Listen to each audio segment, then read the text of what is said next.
Welcome. Вітаємо Давайте всіх на сьогодні. живому подкасті, який живе разом з нами, і ми сподіваємося, що ви крокуєте теж в цьому живому процесі. Welcome to our bilingual podcast, Evolution Revolution, where we combine the uncombinable podcast after podcast. Так, Right. So, usually our podcast, we start with a bit of a summary or reference to what we discussed last time. And in our last podcast, we discussed a couple of topics. We discussed how scale and growing can be is pretty much one-dimensional, and how is it different from evolution, from evolving yourself, evolving your business, evolving your team. And we discussed that comparison, which we see in The Hobbit and The Lord of the Rings, because The Hobbit would be that a little bit one-dimensional business where you have one goal, one team, or not, which we're going to discuss later today. And then you have The Lord of the Rings, which is even by itself way bigger book. It's three books actually, and it's a more complex journey than The Hobbit itself. So that comparison between, of course, there is an evolution. There is evolution happening in The Hobbit as well, but evolution in The Lord of the Rings is multidimensional because it at the same time happens to so many characters, to so many members of the team and of that journey. And actually, we discussed the different relationship between the founders or the founder, Gandalf, and two CEOs. The first one, Bilbo in The Hobbit, and the second one, Frodo, and how different they are from the beginning, and how different their relationship is also from the beginning. And we started discussing how the journey itself requires different type of people, how the different types of businesses require different types of teams or different types of CEOs and people. And sometimes we say that we choose the journey, but in some cases, it's actually the journey chooses people.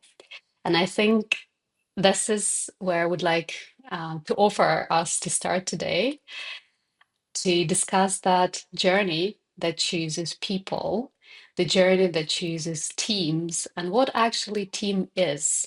I think I mentioned last time that this is something we will be discussing today potentially in our next podcast. That what businesses understand as teams is not necessarily what we here are discussing as teams. And I wanted to start, if you don't mind. I did open some organizational behavior books and checked how they look from this sort of scientific perspective, from the business perspective, what teams are and how they see the teams. And what I found out, I remember that actually from my studies as well, but it was very funny because I've never known that team, the origin of the word team is a set of animals pulling a cart, emphasizing that they have common purpose and they have a mutual interdependence. And actually, there is in the book itself, there is a picture of a man and a cart driven by horses or pulled by horses.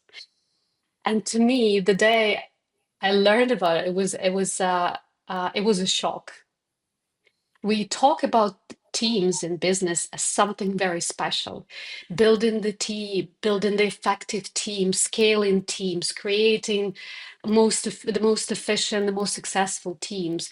It's such a widely used word, and in business it's often, and also in the behavior inside in organizational behavior, it's also always compared to group. So there is a group of people, it can be a working group, and a team. And when they look at a group, they normally say that those are independent people who just come together to sort of sort out something, to achieve some, basically their individual goals, but in a sort of in a group of people. And then when they talk about team, they say that it is more sort of they're collectively accountable for something. There is this interdependency. They focus on team goals and they work together on that collective task. So if you think about horses pulling the cart, they have the collective task of pulling the man or working the field. And what I was thinking is in the Lord of the Rings, what we have two sort of types of groups. We have in the Hobbit we have the group of dwarfs and Bilbo and Gandalf as one sort of company, as one group of people, and then we have the Fellowship of the Ring. They are two very different groups. They have common goal. They are interdependent, you would say, because they have, certain um, kind of their life depend on each other. But there is a major difference in those two. I feel that in the first one, and I don't know if you agree with me, but dwarfs have actually their individual goals. They want to get rich. They want to go back to that mountain, become rich. And they can't do it individually. They can't just go there and fight the dragon and get the gold. If they could, they probably would, and they wouldn't come together as a company. I don't even want to call it a team, but from the business perspective, I think this is what we usually call team. Because in reality, if you think about any business, any company, and teams, as we call them, these are people who just want to make money. They come or make money, or I don't know, create a career, or basically they have individual goals. They can't get those goals by themselves, so they come together with a group of people and they work together to get those goals. But in reality, all of them, no matter how much we write on the paper that they all have that collective goal of company being successful, if you truly ask every one of those people, their first goal is their individual. I want to make money. I want to become someone. I want to move somewhere, etc. The first goal is always individual. Так. Що ж, тоді я візьму зараз своє слово, тому що я абсолютно згодна з тобою, що ми зараз з тобою на такому рівні знаходимося, що доводиться розбирати слова і в контексті того, щоб взагалі бути в одній площині мові з слухачами і з один одним, тому що ми з тобою вже перейшли на той рівень, коли для нас слово команди відрізняється від слова групи або колективи. І я хотіла би зараз, мабуть, перенести одразу в ту площину, що я, і впевнено, і ти вкладаєш в поняття команди або англійською слово team. Отже, да, в мене є продукт нейромодель команди, яка точно не вписується вже в той опис, який ти взяла з бізнес-посібника. І виходить, що мій продукт, він вже покладається на те, що до мене приходять люди, які розуміють, що просто група людей, яка має індивідуальні цілі, і все це акумулюється в якусь спільну ціль, не є ефективною в незрозумілих, абсолютно дезорієнтованих ситуаціях, коли опор як можна менше і взагалі-то незрозуміло, як можна передбачити майбутнє. По великому рахунку, те, про що я зараз буду говорити, це зараз виходить, що прецедент ситуації в Україні, який насправді має розгорнутися для всіх. Що мається на увазі? Перехід від так званих команд до живих екосистем. Зараз ми використовуємо, я зі своїми студентами використовую слово резону. Для того, щоб чітко дати людям, скажімо так, доріжечку, де про це і як можна більше почитати і на чому зосередитись, я зараз скажу основні такі імена, щоб вони тут віддали свій відбиток, щоб ви потім далі могли розгорнути це запитання для себе і пошукати в мережах або в інших джерелах. Отже, ризома – це французьке слово, яке перекладається як грибниця або кореневище. І автором цього був Жиль Дельос. Він є філософом постмодерну, але концепт вони розробили разом з Феліксом Гваттарі, він вже був психологом.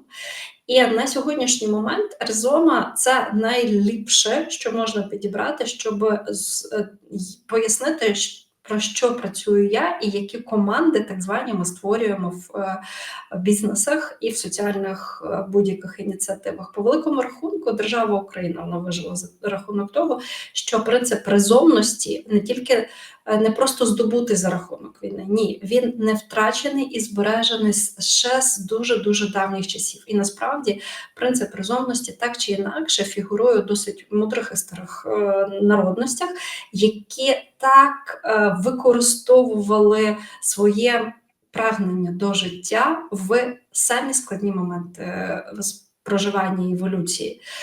Отже, резома має в собі дуже важливий принцип, вона майже невбиваєма. Ті, хто взагалі-то знає, що таке гриби, пошук грибів, або хоча б вивчали їх як екосистеми, як біологічну групу, вони знають, як грибниця живе. Тобто її досить важко вбити. Чому? Тому що, пошкодживши якийсь один із елементів, навіть вузлові елементи, ризома продовжить, або грибниця продовжить своє життя в інших напрямках, вона або заглибиться, або якщо вона втратила щось праворуч, так, вона буде розповсюджуватися в ліву сторону, глибше. І таким чином вона не тільки зробить недостаючий елемент в іншому місці, да, тобто продуціює ці елементи, вона ще й буде захищатися тим, що буде жити і прагнути жити ще більш потужніше, якщо якась частина її буде пошкоджена. З іншої сторони, ми потрапляємо з вами в ситуацію, де західноєвропейська людина майже нічого не розуміє про цей концепт. Дивовижно, концепт народився французами, тобто в центрі західноєвропейської цивілізації, але коли ми його розглядаємо в бізнесі, в соціальних ініціативах, нам таке відчуття, що ми говоримо просто на якійсь дивній мові. Отже, повертаючись до того, що Анна вже сказала, візьмемо Більбо і його команду. Це реально колектив, який був підібраний Гандальфом, Окей, принцем гномів, сформований за деяким типажом. І хоча унікальність учасників зберігається, ми все-таки можемо говорити, що всі гноми мають певний типаж мислення. Тобто вони живуть в певній парадигмі. І, відповідно, із-за цього вони досить передбачувані, але здатні йти до якоїсь цілі. І що робить Толкін, перекидуючи нас уже до Фродо і Братства перснів, це ж зовсім інша історія. Грубо кажучи, там або кращі з кращих, да, тобто принци, представники своїх народностей, або етносів, народів, або це сміливці, це зухвалі істоти, які готові йти в якийсь шлях, який не передбачає спільного, скажімо, блага, яке можна буде розділити. Це спільне благо, яке неділиме по великому рахунку. Це перше. Друге, поєднати їх в одну типологізацію, в одну парадигму мислення неможливо. Але що за 3 книжки, за 3 томи ми побачимо, як вони проходять свою трансформацію, хтось відвалюється, це необхідна історія для того, щоб перейти в мережевість, туди звідти має відкласти частина елементів людей, істот, які не можуть або не хочуть знаходитись в постійній взаємодії. А по-інакшому ризома не живе. Там відбувається постійна взаємодія всього зі всім. При цьому не можна сказати, що там не існує лідера, але роль лідера зовсім змінюється. Це лідерство одночасно і горизонтальне, і вертикальне, одночасно ситуативне і сенсове, і одночасно дуже чесно, тому що ти можеш прибрати себе як лідера, відчуваючи, що в цей момент лідерські якості може і краще перебере інший елемент, який в цьому випадку знаходиться в більш адекватній, скажімо, адекватному зв'язку з ситуацією навколишньою. І тут я теж дозволю собі так просто пройтись, по принципах Разома, відповідно, і, сучасних командах, які мають будуватися скрізь, в міжнародних компаніях, в локальних компаніях, скрізь. Інше питання, що це не всім ще зрозуміло, але ми заходимо в час турбулентності, який не закінчиться не завтра, не післязавтра. Він навіть не закінчиться через 10 років.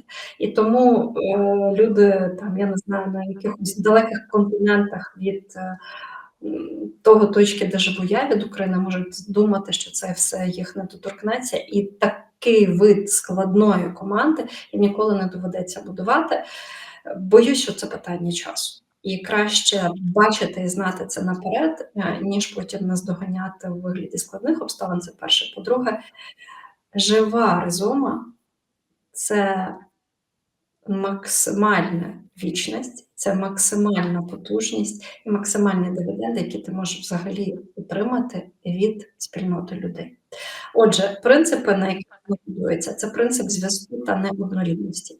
Тобто ми одночасно закладаємо цю шалену неоднорідність, яку чудово описує Толкін в другій, ну от якраз в команді Фродо, так мовити, теж в команді Фродо, де Фродо є і лідером, і одночасно таким же рівноправним учасником процесу.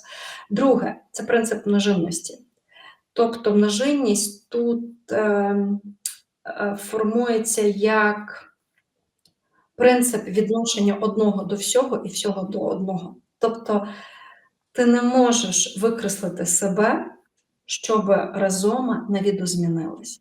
Але одночасно твій вплив, знову ж таки, впливає на всю Разому, і Разома впливає на тебе одночасно. Далі принцип незначущості розмірів. Тобто Разома може бути зламана, може бути перерізана, але вона перезапуститься знову. Тобто це точка самобалансування, самовідновлення, самоорганізації, тобто життєзарадність і життєзаразність одночасно. І останній принцип це принцип картографія по декалькомації. Дуже просто. Тобто в жодній структурі ти не можеш запустити генеративні моделі. Ти не можеш взяти кальку і перенести її з одної ризоми, взяти кальку і перенести, щоб збудувати таку ж ризому десь на іншому континенті. Кожна ризома це буде унікальна штука, але дивлячись на одну ризому, ти інтегруєш в себе розуміння як мапу, як матрицю, як будується живе до живого, як воно взаємодіє зі всім. І відповідно перенесення цього принципу може бути ось в будь-яку групу людей. Інше питання, що для створення Разома підходять тільки ті люди, які здатні бути середовищем для інших людей. Це ще одна дуже складна тема. Я думаю, ми, скоріш за все, до неї підійдемо взагалі окремо. Але створювати команди і створювати середовище це абсолютно різнорівні задачі. Команду ти можеш створити на одній площині, а середовище ти маєш робити на різних рівнях і на різних частотностях, вимірах одночасно. Уявімо собі, що ми з вами будуємо одноповерховий будинок, і тут задіяні люди, різні професії, але тим не менш ми будуємо одноповерховий будинок, у нас всі знаходяться в полі одного виміру, і це командна робота. Інше питання, коли ми будуємо інфраструктуру міста, або коли ми засаджуємо, в даному випадку, як, наприклад, виглядає сад, в ньому одночасно є ґрунт, в ґрунтах є купа живих організмів, є травичка, там, не знаю, кущі, рослини, низькорослі, потім вищі дерева. І все це багаторівневість, яка називається одним словом сад. От з командами нового покоління саме так все і виглядає. Ви вибудовуєте різнорівневу живу систему. При тому елемент будь-якого рівня може донести інформацію легко, без будь-яких перешкод, неймовірно швидко до найвищого рівня. І, звичайно, що тут слово побудувати разом вже не підходить. Ми можемо тільки взростити, зачати, зініціювати, започаткувати разом. І для того, щоб його виростити, її виростити і розбити сад, вам потрібні роки.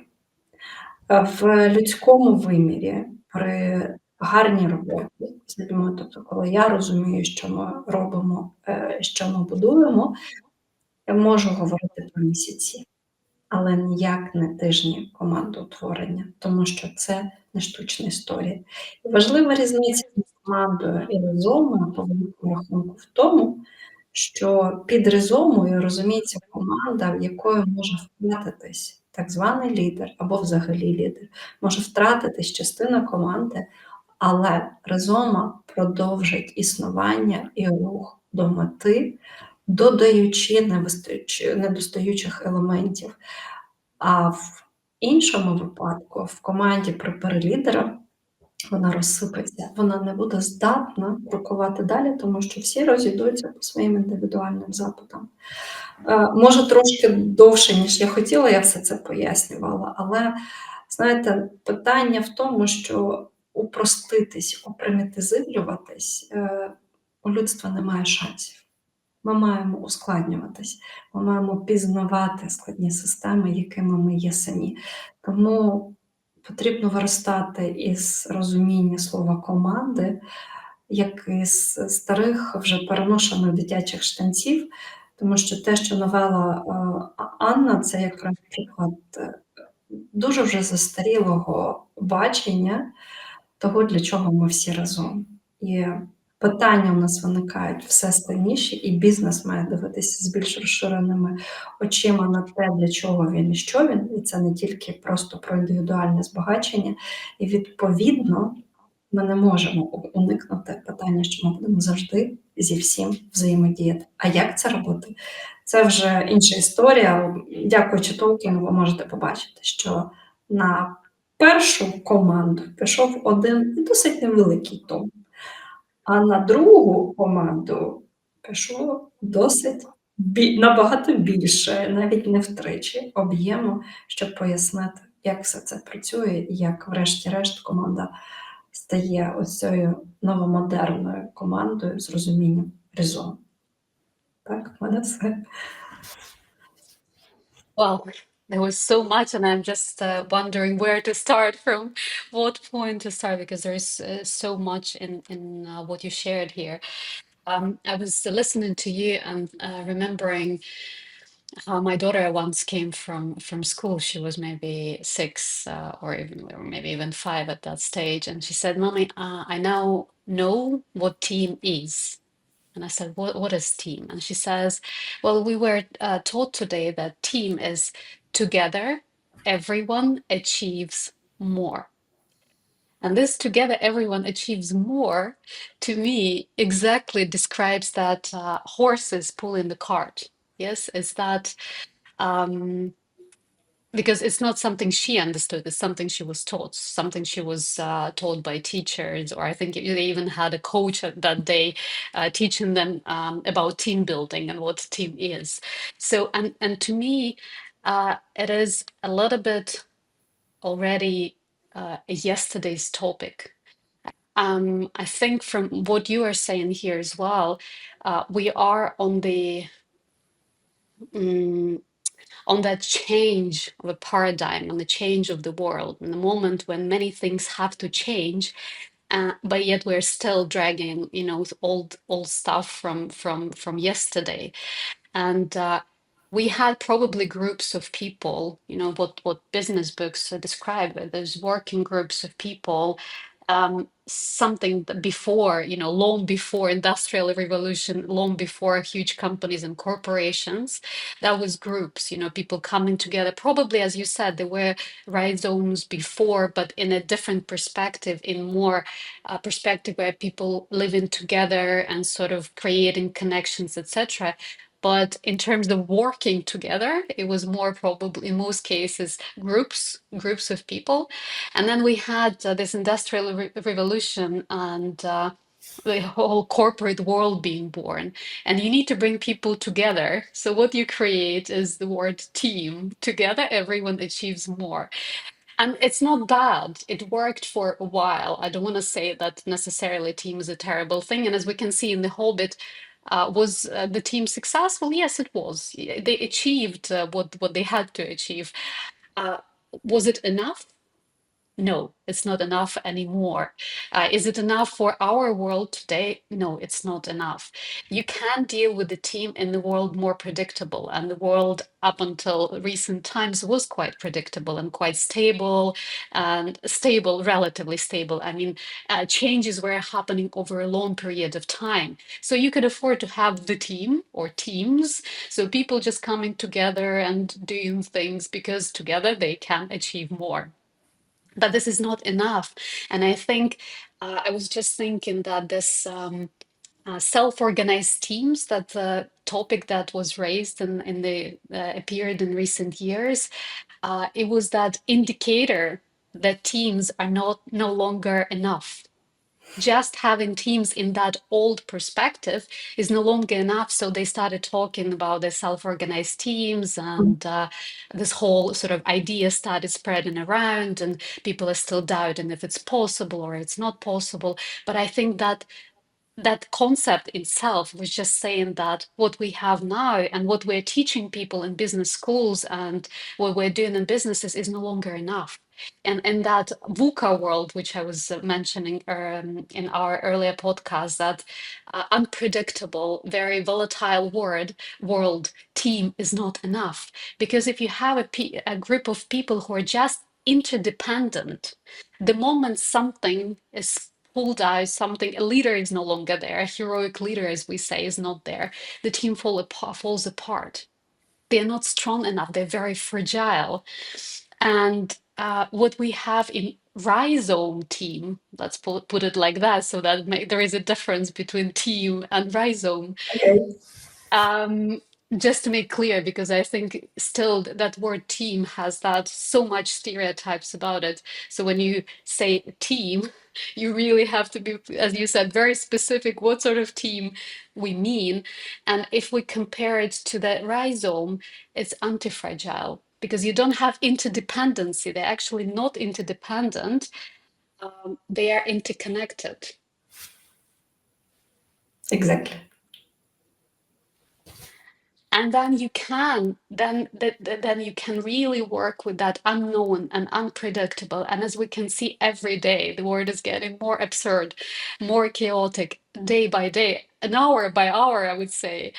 And you cannot do anything small or big, something that lasts longer and has senses and has something, has future. You cannot work with a team with that just we come together doing something, because it is so fragile, it's so easily breakable. And as we've seen in The Hobbit itself, the moment, okay, they were a team, the team, up until the moment of the war. If you remember, it was Mhm. Five Armies War, I think. If I can remember exactly the name.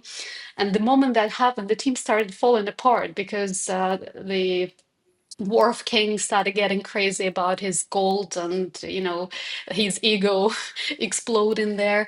And the dwarves and his team started sort of splitting apart. Someone wanted to help others, someone wanted to stay and protect their gold. That shows you exactly that. Yes, they are the team. Were they successful? Yes. Are they anti-fragile? No, they're not. And I mean, I'm just impressed how I'm impressed by the depth of Tolkien every single time we are discussing the books. It's just amazing how much. he actually, if you think about it, he wrote it after the Second World War. So it's quite, in our terms, long time ago. He predicted, yeah, he showed us this is where we're going. This is where we were. With the Hobbit is our past, is where we are now. But the Fellowship of the Ring is the future. You cannot deal with that. What you have in the Lord of the Rings is that crazy world falling apart, evil taking over the world, and every day as becoming harder and harder for everyone.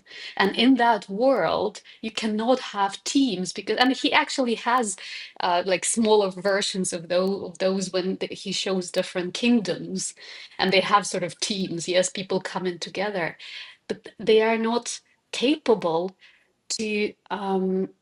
They're not capable not only to protect themselves. They're not capable to. Um, I'm looking for the right word here, but they're not capable to stand up to that new challenge. That team, which in their cases would be, I don't know, troops, how they fight the wars. People coming together, they have the leader on the horse somewhere at the front telling them what to do. That we have that heroic leadership, people telling them what to do, and the soldiers just following. That's also a team in that sense. But that's not enough anymore. That evil that we have in the Lord of the Rings is just so much bigger, is so much stronger, and you cannot fight against that evil, against that challenge. And if we put it into the business terms, in The Hobbit, we had a dragon. Okay, it's quite a huge, difficult, complex challenge for a business, and you can potentially find a way how to deal with it with the team. But with the challenge that you have in the Lord of the Rings, which is global, it's not just a dragon in the mountain. So in the business sense, it would be you have, I don't know, a challenge in the market. You are based in some country and you have a challenge in the market and you need to deal with it. But you have the Lord of the Rings, it's a global issue. It's something that as you said, we're already living in the world where everything is so interconnected. People might not be realizing it, but one thing that happens in one country impacts all of the countries, no matter how far they are from each other. But people still not realizing it, that we cannot deal with that scale of a challenge with old views and with old approaches. And that's exactly, to me, it feels that's what Tolkien shows. And I don't know if he knew that we're going to end up as the world in this place. He might have, as a person who was fighting in the First World War and the person who saw the Second World War. And his children were actually fighting in that Second World War. And I'm just wondering if that experience also showed him what we're doing now is not enough. It needs to change. Да, я можу приєднатися до слів, що чим більше заглиблюємося в вивчення або прочитання цієї книги і в рефлексії того, що відбувається, адже ми зараз записуємо подкаст в ситуації досить таких цікавих політичних ігор, де у нас є певні гегемони. В принципі, в нас є тотальне зло Саурон, який ще не зовсім зрозумілий. В нас це в вигляді Росії, в вигляді Путіна. А з іншої сторони, у нас є теж гегемон Штати, які вирішили, що можна щось повирішувати тотальними тарифами на різні країни.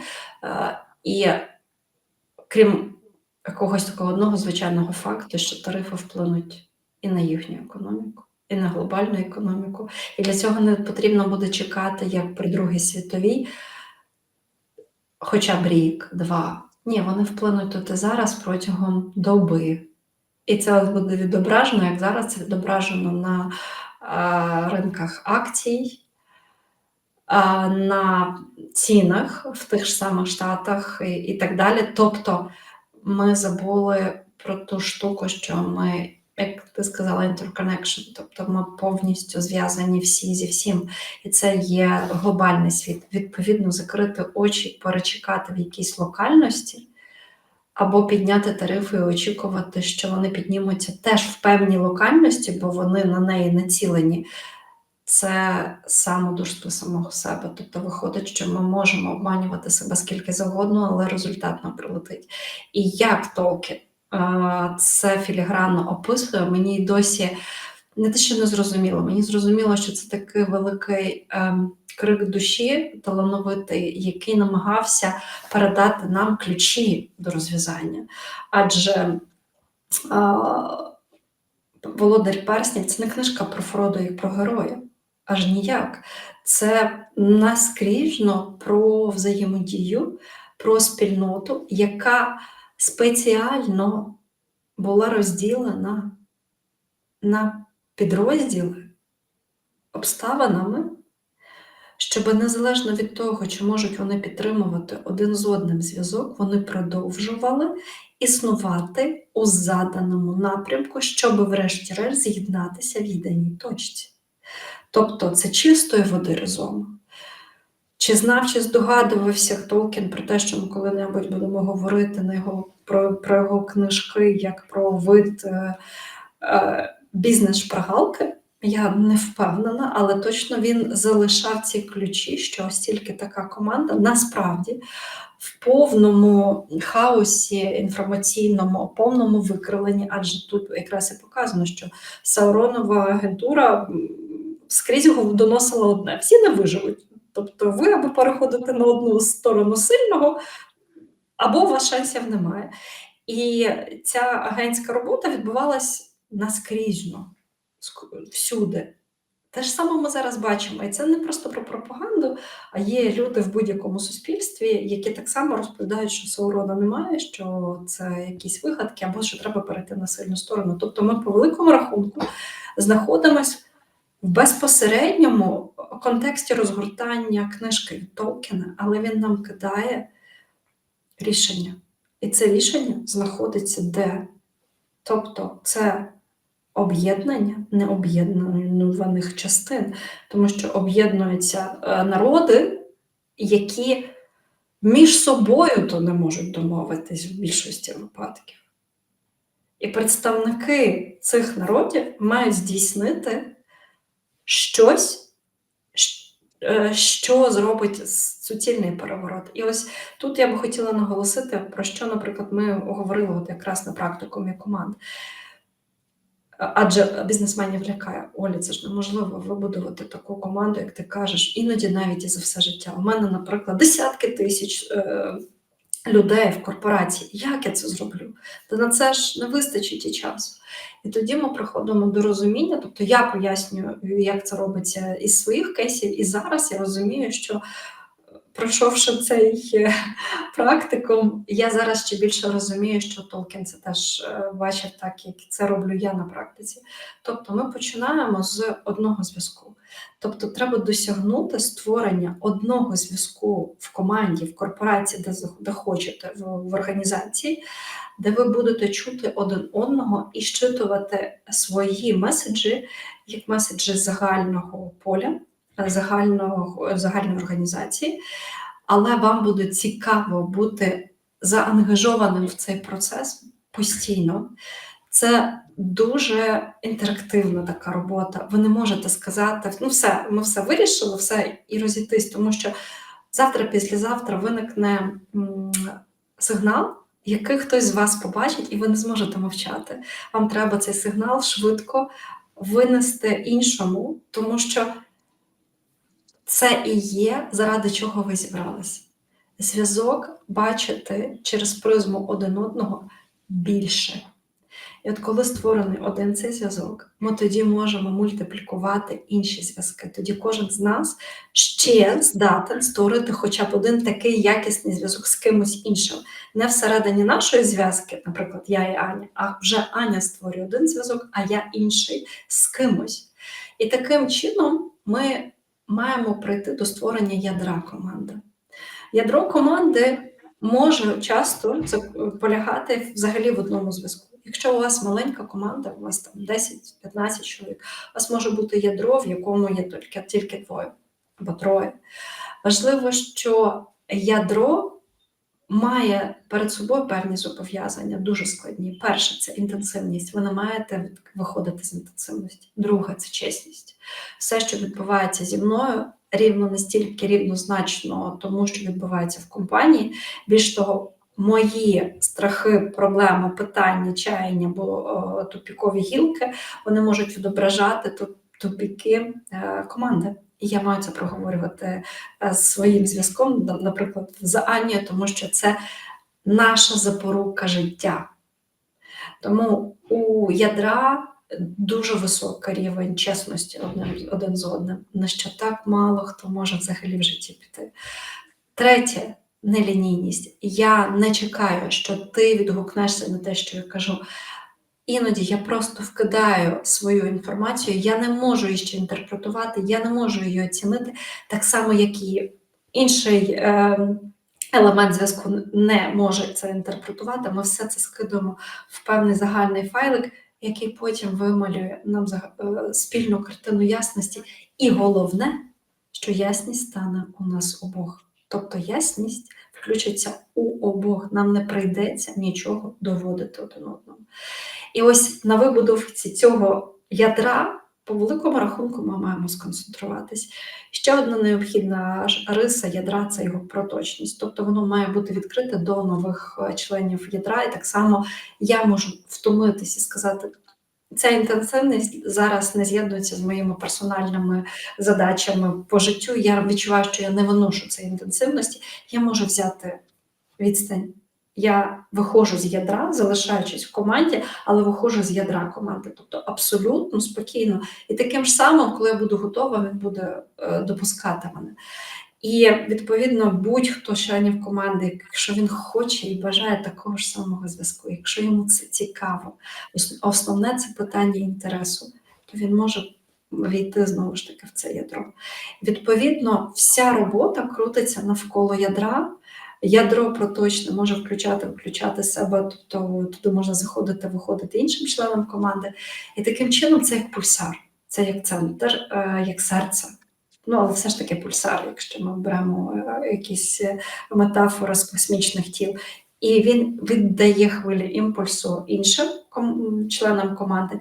І поза межами команди може залишатися що? Хто? Колектив. Людина, яка прийшла чисто з грошима. Людина, яка прийшла чисто за вирішенням свого індивідуального запиту, її не цікавлять взаємозв'язки, вона не налаштована зараз їх здійснювати. Це чесно. І таким чином ми створюємо разом. Відповідно, моя відповідь чоловіку, який сказав, у мене 10 тисяч всередині моєї компанії, що робити? Починати з ядра. Ядро десь на 10 тисяч таких людей, розкиданих офісів, так далі, може полягати в тому, що туди буде входити до 50 людей. А може ще й менше, в залежності від якості цього ядра. Тобто це не так багато. Але вже ці 50, вони в своєму фокусі отримують мінімум 5 тисяч людей. Оце може бути вже командою. І ще 5 – це колектив, який не має особистого бажання бути долученим. Тобто це не посади, не статуси, а моє голосування за долучення в командну історію. І от при такому багаторівневому обсязі я, скажімо так, чесний з собою, чесний з іншими, але у мене є певні фокуси і пріоритети. Я не прагну охопити все і всіх. Якщо я створю середовище або резону з 50, я вже все зробив для свого бізнесу. That's actually amazing because the topic and the concept we're discussing, the idea is very complex, as you said. And the first time I understand why that person in your training said, what can I do? I have 10,000 people, where do I even start? And it is a really good point that you start with yourself and one more. Yes. And this is because that is possible for anyone. No matter what is the size of your business, is it 10 people, 100 people, or 100,000 people, you start with you. as the first person, and then you create one more connection. And the quality of that connection that you two create actually is like a stem cell, right? Is that a cell that already starts building that new. Класна метафора. Так, саме так. Я до цього не додумалась. Саме так це і виглядає. And then that stem cell basically then by creating those impulses in the company, in a organization, they start attracting more people potentially who will hear it, who will feel that invitation and join them. And it doesn't matter from, as you said, from which position they're coming, because as you were explaining at the beginning, if for a team you sort of need a sort of a similar level of people for a team in that old perspective, in an old sense, but for a rhizome, you actually need multidimensional, you need multiple layers. So you need people from all sorts of positions, layers, departments, whatever of a company, because that will create that strength, because you will have that connection, that rhizome, and those stem cells in all parts of your organization. So you're actually interested to have it as much variety as you can. But it is, you don't need, because as you said, teams you can build. And for me, it was an amazing difference. Teams you can build, rhizome you can't build. You can grow it, you can initiate it, as you said, you can create that sparkle of life, but you can't build it. А знаєш, що важливо ще? Вибач, що я тебе перебиваю, надихаєш на думки. Саме важливе, що при створенні такої команди ядра, ядру потім взагалі байдуже, що робити. Ти можеш, не знаю, садити зараз овочі, завтра ви можете вирішити робити діджитал-проект, післязавтра ви можете захотіти робити соціальну ініціативу або розробляти законопроекти і заходити в політику. Ця команда стає універсальною. Універсальною не від того, що ви знаєте все, що робити, а універсальною тому, що ви знаєте, що ви разом взрощите будь-що. Питання тільки заглибитись в тему. А для цього є експерти. Важливо вивчити тему з кимось? Окей, експерти. Але животворіння ваше, да, вдихування, як ти сказала, з цього життя відбувається з ядра. Тому такі команди, тобто які утворилось це ядро ризома, вони потім не дуже хочуть розходитись. Їм просто стає по кайфу відкривати щось робити разом. І це вже залежить від того, скільки енергії в тебе є. Все. But it's great that you're interrupting me, because those you were adding up and adding up more and more sort of depth and layers into understanding how different rhizome team is from a team in that old sense. And what is while listening to you, what I was thinking when you were saying that rhizome can be that core can be within a traditional team, which is fine, because you don't actually need 10,000. It can some stage be a 10,000 people rhizome, but it doesn't have to be necessarily for being anti-fragile, for business to become anti-fragile or an organization. All you need is to have that sparkle of light, those stem cells, that rhizome inside it. So what we are saying is we're not offering to sort of let's forget the teams as such. We don't need teams in that perspective of together we're coming, together everyone achieves more. We can have a layer of group. That's all right. We can have a layer of team where, people come just to make money, which is okay. But what is missing is that basically that is a system that becomes more complex. It's a next level is needed to exist in the current world, and the complexity of the current world, it needs to become more complex. If you're living if you're making if you're doing business in a complex world, your organization, your business needs to be complex as well. Так. Інакше ну, ти не життєздатний. Yes, because then you are really that fragile, and there is very little can be done. And maybe as we're kind of getting close to maybe to the end of our podcast today, but you touched one more very, very special point for me, and I would like still to discuss it today before we finish. You said to start Rhizome, all you need is at least one connection, one really quality connection. It needs to be honest. It needs to be intense. There's so much needs to happen in that first connection, because that first connection is that sparkle of life, two sparkles of life connecting together, so to say. And it has to be so it has to be so real, so deep, so that the whole rhizome is then, anti-fragile and alive and full of sparkle and full of life. And what I was thinking was Frodo. We were discussing that it's actually a question here.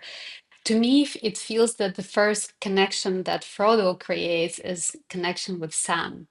And to me, it is the most special relationship in The Lord of the Rings. I love that partnership and that connection dearly. Maybe I'm not sure if the first connection was created by Gandalf with Frodo, and then Frodo created the connection with Sam. It's a question mark. Maybe you can elaborate on that. But what I was thinking, that when Frodo was told that he needs to go on the journey and he needs to take the ring to that mountain, Sam appeared there. He was not invited. No one was looking for him. No one was sort of employing anyone or hiring anyone. Sam came himself. He was there. And the reason why he was there, you can say that he was eavesdropping, of course, but he was there because he loved Frodo dearly. And to me, it felt that day, that night when he was listening to Gandalf's conversation and Frodo's conversation, it was exactly that principle of rhizome already. So Gandalf and Frodo creating that first connection, initiating that journey. And then Sam already sort of hearing that vibe, hearing that invitation, not personal, but inside him, somewhere in his heart, he feels it is also his journey. And he comes himself. No one is inviting him.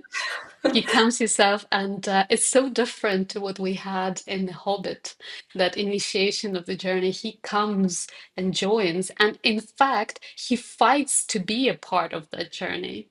He fights with Gandalf, who is a huge and scary wizard, and he is standing up to him because he feels it is my journey. I heard your call. He hears the calling. I heard your call and I want to go. It is my journey. And then he does the same thing on that uh, day when they negotiate about the Fellowship of the Ring. Again, he joins the meeting which he was not supposed to join, but he feels he's supposed to be there because for him, he doesn't know why. He doesn't know what is calling him or why he wants to be there, but he just knows that he needs to be a part of it. And to me, that connection is so much about rhizome because you don't have it with teams. With teams, you're like, okay, I want to make money, or maybe those are good people. I want to have, some good network or something, or maybe I can have some fun. This is what Sam is and Frodo's had is something completely different. It's that uh, connection beyond reasoning. Ну, знаєш, мені здається, ти сама і відповіла на це. Насправді, ти мені же підсвітила, тепер у мене буде класний приклад. Якраз отут і є та ситуація, яку я проговорювала, що між Гандальфом і Фродо встановлюється навіки дуже міцний і щемливий зв'язок. І Сем, який, скоріш за все, міг бути тільки в колективі або десь на там, інших рівнях команди, десь далеко, він сам себе ініціює і вводить в ядро. Це те, про що я казала, чому ядро має бути відкритим до тих, хто наполегливо стукає, тобто і це може бути людина з будь-якої позиції. От тут якраз Гандальф знову ж таки геній переводить те, що я викладаю в нейроменеджменті, по суті, бо команди Різома це нейроменеджмент, але в даному випадку він це і описав. Відповідно, як ти від Сема відійдеш? Ніяк. Він себе проявляє як частину цього зв'язку. Ось тут якраз ми і бачимо процес долучення до ядра, але по великому рахунку краще з кращих. Більш того, ядро вимагає ось ці такі певні принципи, що людина, яка просто туди хоче долучитись, щоб знати якусь інформацію, вона там не втримається. Вона дуже видима своїми мотивами. Ядро саме відштовхне її, що вона має бути в команді, але не в ядрі команди. І отут якраз, знаєш, між Гандальфом і Фродо створюється цей живий конект, як синапс між двома дуже очікуваними нейронами, але це дуже вузловий конект, який потім розкручує і притягує магнітом тих, кому конче там потрібно бути. І якраз оце він декларує себе туди і по всім параметрам проходить. So we were discussing last time that relationship between Gandalf and Frodo and how they started, how they initiated that relationship is really that beginning of Rhizome. And but Sam is really, yes, it is exactly as you said. It is someone unexpected, someone really. He's not the king of elves. He's not the future king of humans. He's not a king of dwarves. Because, as you said, in the Fellowship of the Ring, you have the best of the best from their countries, from their ethnicities, whatever they are. But Sam is really not an expected member of that team, and yet he's the first one to hear that call. And if you don't mind, I will read this passage, which for me basically summarizes what we were discussing, how different people can respond to that invite, to the call of the rhizome. And as after they already start the journey, and there is a discussion between Frodo and Sam, and Sam says, "I know we are going to take a very long road into darkness, but I know I can't turn back. It isn't to see elves now, no dragons, no mountains that I want. I don't rightly know what I want, but I have something to do before the end. And it lies ahead, not in the Shire. I must see it through." And this "I must see it through" to me is always that. And especially when he says it's not for elves and dragons and mountains, it's for me exactly what was different between Bilbo and that journey and dwarves, because their goal was the mountains and the gold and dragon and whatnot. And here Sam specifically says, "I'm not going there for all of that. I don't even know why I'm going, but I just know somewhere deep inside I have to go." And that is, Tolkien is just a genius. It's there is so much there in those couple of sentences. There is that strong connection, that synapse, as you said. There is a connection happening there, and you can't break it because it's not based on agreements. It's not based on those small goals of reaching mountains, elves, or seeing dragons. As a connection, already unbreakable connection. No matter, as you said, if he is going to decide at some stage to leave a rhizome and move to somewhere else, that connection will always be there. And it's so deep and so existential. I was looking for again for the right word. It is very existential. Teams do not have it. Teams in a classical sense of that word, they don't have that existential level. that the Fellowship of the Ring or the Rhizome has. Але це дуже практично, тому що коли зараз я може так підходимо під завершення, я бачу, що коли хоча б один зв'язок такий ми вибудовуємо в бізнесі, то на нього відгукується не дуже багато людей, але відгукується, і вони відгукуються в першу чергу на що? У них є запит подивитися, як це відбувається, щоб я навчився цьому зв'язку. Тобто, по великому рахунку, цінністю стає, а як ви це робите? Ось цей зв'язок.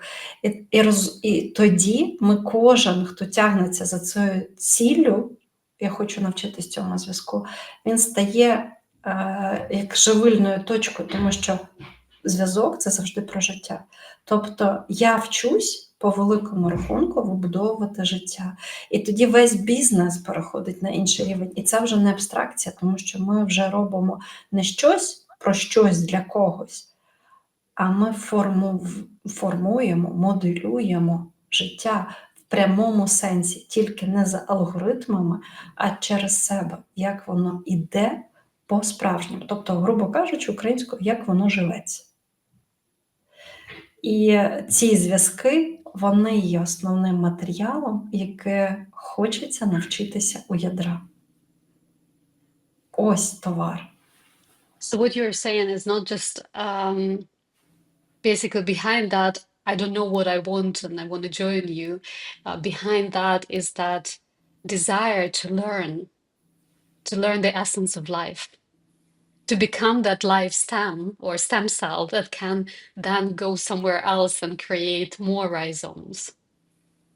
What they cannot say in words why they want to join when there is no logical or clear explanation why you want to join. That's something that is that you can see there is that inner wish to learn how to create life. No matter what you do, whatever business you do, whatever organization, whatever little or big things you create life. Так, і виходить, що бізнес – це просто класна лабораторія, де можна навчитися жити. І його розповсюдити. Business as a laboratory of life. I love that. I love that. And I think I meant to read that short poem from Walt Whitman, but I'm not even sure it's necessary today. I just maybe will recommend our listeners to find that poem if they're interested, because to me, there is a part there where there is that call to join, and that part of the poem to me is exactly that, is that call of life, is that call of call of life that we were discussing here today. And we will actually, if you don't mind, I think I should read it. Так, так. I'm just thinking, I started saying that I shouldn't read it, and then I realized I should read it. It exactly feels the right moment. So it's just a short part of that very long poem written by Walt Whitman, and it's called Song of the Open Road. Listen, I will be honest with you. I do not offer the old smooth prizes, but offer rough new prizes. These are the days that must happen to you. You shall not heap up what is called riches. You shall scatter with lavish hand all that you earn or achieve. Alone, after the great companions, and to belong to them. They too are on the road. They are the swift and majestic men.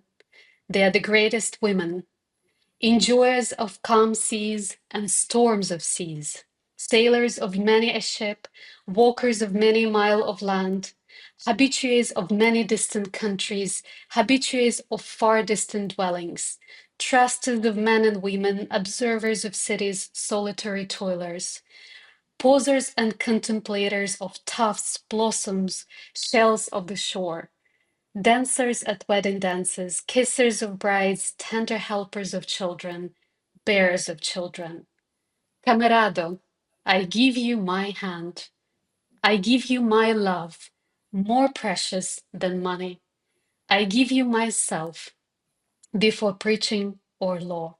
Will you give me yourself? Will you come travel with me? Shall we stick by each other as long as we live?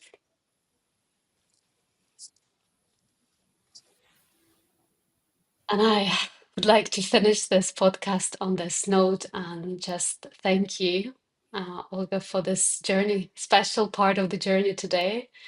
And I'm thanking our listeners for being with us here today as well. Дякую всім, хто на цьому шляху іде з запрошенням себе і інших до життя. Дякую, Аня, за можливість вести з тобою саме таку глибину через такі приємні людські розмови про бізнес і літературу. Thank you. Business as laboratory of life. Podcast as laboratory of life and business as well. Thank you all. Дякую.